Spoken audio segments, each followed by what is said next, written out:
What's going on, guys? Quick video.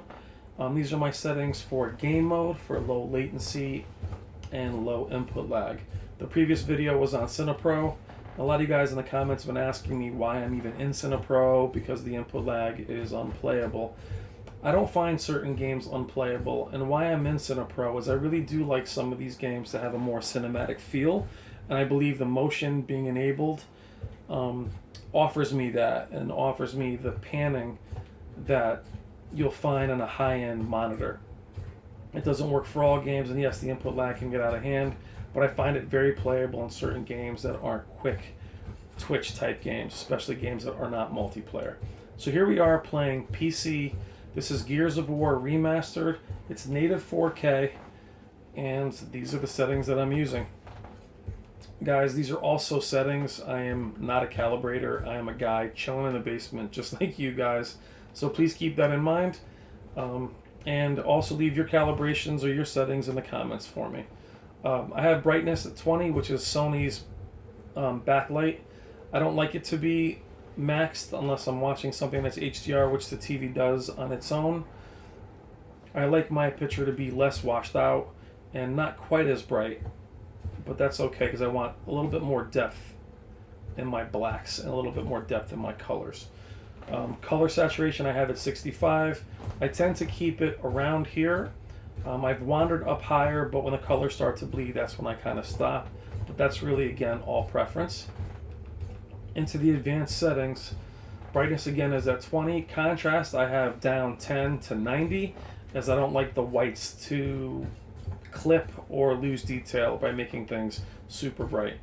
For me, guys, my preference is coming from very, very bright displays. I found those images sometimes washed out. Some of the displays I used were 1400 nits.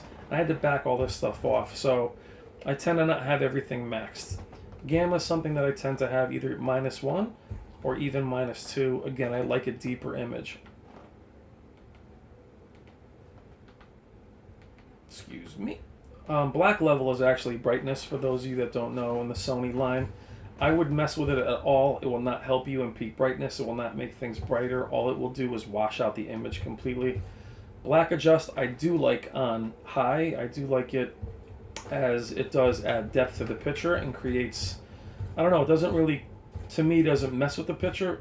It just creates a more defined image. In HDR, it actually doesn't do anything from what I can tell. Advanced contrast, as always, all depends on the game you're playing. This game is native 4K, so it actually does make things a little bit sharper. But on games that are a little bit softer, I find that it doesn't make the picture look better. It makes it look snowy or grainy. So on games like Battlefield 1 on the Xbox One S, I tend to avoid using it as, like I said, it creates, it just makes the picture look even softer, which doesn't make a whole lot of sense. Auto local dimming, which is the full array, I always leave on high. Extended dynamic range, I also leave on high. Color, I said I was at 65. Hue, I'm at 0. Color temperature, I'm at neutral. On the camera, things look a little blue. It's actually very rich and warm here, but I want a little bit of a warmer image. Advanced color temperature, I leave alone. Live color you can play with.